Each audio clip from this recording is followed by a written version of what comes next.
Keuangan Islam umumnya didefinisikan sebagai instrumen keuangan yang sesuai dengan prinsip syariah, yaitu bebas dari riba dan berbagai risiko dalam pelaksanaannya. Berdasarkan definisi tersebut, keuangan sosial merupakan sebuah pendekatan dalam berinvestasi dan mengelola dana tertentu dengan tujuan menyelesaikan permasalahan dan tantangan ekonomi melalui aktivitas dan kegiatan operasionalnya berdasarkan aturan Al-Quran dan Sunnah yang bertujuan untuk menyelesaikan permasalahan sosial ekonomi yang berdasarkan prinsip keadilan dan kesejahteraan.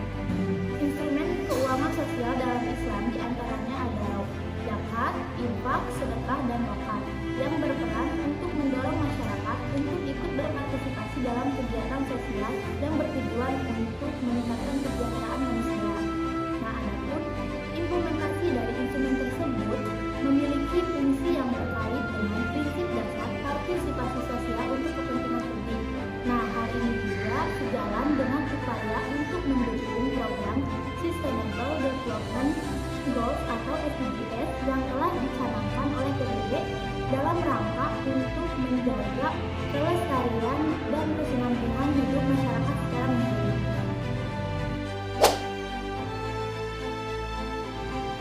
Perbedaan keuangan sosial Islam dan perbedaan keuangan sosial konvensional.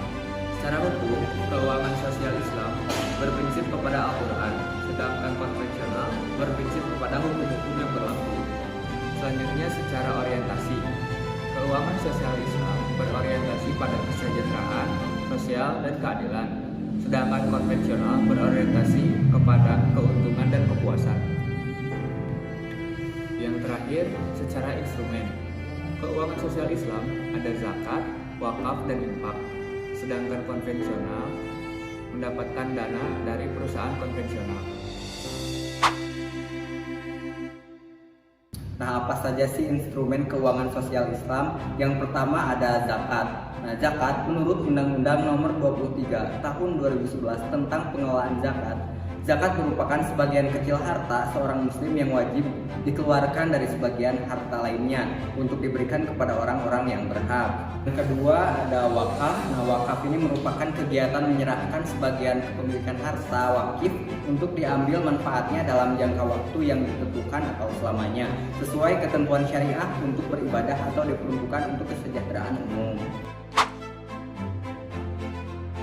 Yang selanjutnya, dampak, urgensi, juga implementasi keuangan sosial Islam terhadap perekonomian juga pembangunan. Pembangunan dalam pandangan ekonomi Islam sering dikaitkan dengan pertumbuhan ekonomi serta ukuran tingkat kesejahteraan masyarakat. Masalah kemiskinan juga pengangguran menjadi dua hal penting dalam pembahasan pembangunan ekonomi. Redistribusi merupakan solusi yang menjadi fungsi penting dari suatu perekonomian dalam mengentaskan kemiskinan dan juga ketimpangan. Zakat dan wakaf merupakan implementasi dari redistribusi yang mana merupakan dua instrumen penting utama dan juga institusi sosial redistribusi yang dapat berkontribusi untuk mengembangkan modal manusia dan pengentasan kemiskinan melalui program-program tertentu. Dua poin penting tadi, yang pertama yaitu pengentasan kemiskinan. Kemiskinan merupakan suatu kondisi belum terintegrasinya secara baik sektor moneter dan juga real yang berdampak pada kesenjangan yang tinggi antara si kaya dan juga si miskin akibat dari distribusi yang tidak merata. Yang kedua, mengurangi tingkat pengangguran.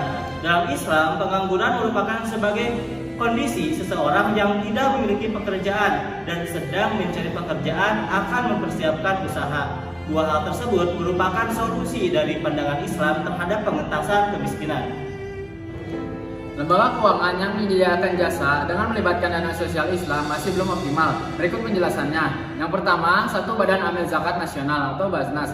Baznas dalam Outlook Zakat Indonesia tahun 2019 mencatat total zakat, infak, dan sedekah yang terhimpun mencapai sekitar 10,1 triliun rupiah. Total penghimpunan tersebut sangat kecil jika dibandingkan dengan potensi penghimpunannya, yaitu 233 triliun. Yang kedua, Badan Wakaf Indonesia atau BWI. Tercatat pada tahun 2020 tanah wakaf yang bersertifikat mencapai 134.237 bidang tanah dengan potensi wakaf uang sekitar 188 triliun rupiah dan realisasinya hanya sejumlah 31,9 miliar setiap tahunnya. Jumlah tersebut tentunya sangat tidak optimal. Optimalisasi potensi keuangan sosial Islam ini membutuhkan sinergi dari berbagai pihak, seperti Lembaga Keuangan Sosial Islam yang menyediakan dan membuka akses layanan jasa keuangan, akademisi yang menjadi sarana edukasi dan peningkatan literasi keuangan, pemerintah melalui kebijakannya, media sebagai sarana publikasi dan sosialisasi, serta perusahaan dan layanan melalui dana CSR yang dimiliki. Jika potensi dapat dioptimalkan, tentu akan berkontribusi positif mengatasi berbagai permasalahan perekonomian negara. Inklusi keuangan adalah kondisi di mana setiap anggota masyarakat memiliki akses layanan keuangan formal yang berkualitas, aman, efektif, dan efisien dengan biaya yang terjangkau. Inklusi keuangan mencakup dua komponen, yakni inklusi sosial dan inklusi ekonomi yang dapat meningkatkan pertumbuhan ekonomi, mendorong stabilitas sistem keuangan, serta mengurangi kesenjangan antar daerah dan individu. Keuangan sosial Islam menjadi salah satu komponen yang perlu diperhatikan dalam inklusi keuangan. Inklusi keuangan sosial Islam tidak hanya berfokus pada bagaimana cara perluasan akses masyarakat terhadap layanan keuangan, melainkan juga memperhatikan prinsip syariah berupa keadilan dan kesejahteraan di dalam praktiknya.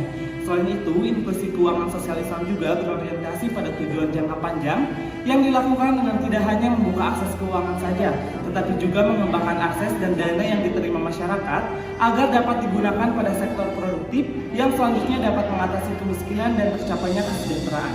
Salah satu bentuk implementasi inklusi keuangan sosial Islam adalah melalui keberadaan kelembagaannya. Lembaga-lembaga tersebut termasuk lembaga wakaf, yayasan Islam, dan jenis organisasi amal atau LSM lain yang mengumpulkan dana melalui instrumen solidaritas sosial. Lembaga-lembaga ini berdasarkan dana yang didonor memiliki mekanisme pencairan yang lebih mudah bagi individu yang memenuhi syarat dari pengembalian wakaf berdasarkan kondisi pemberian dan berada dalam posisi untuk menangani banyak keterbatasan dan tantangan kegiatan inklusi keuangan seperti memberikan dukungan yang diperlakukan untuk menurunkan biaya pembiayaan bagi klien inklusi keuangan, misalnya melalui pembayaran langsung yang dialokasikan kepada penerima yang memenuhi syarat untuk menurunkan beban biaya pembiayaan yang dibebankan oleh penyedia layanan inklusi keuangan.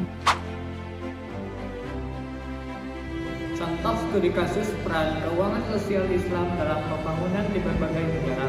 Kita ambil contoh di negara Indonesia, di mana gambar grafik menunjukkan bahwa instrumen keuangan sosial Islam yang paling dominan adalah dana zakat yang terus mengalami peningkatan setiap tahunnya.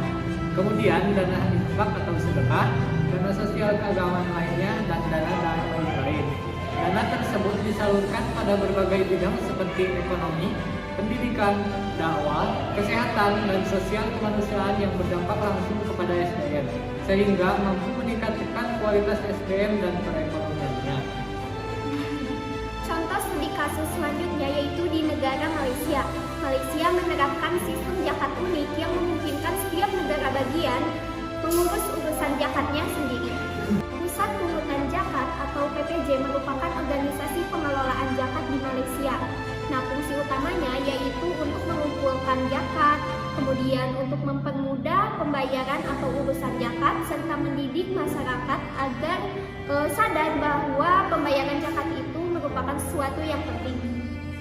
Hal ini dimungkinkan karena Konstitusi Federal Malaysia menganggap bahwa urusan agama merupakan negara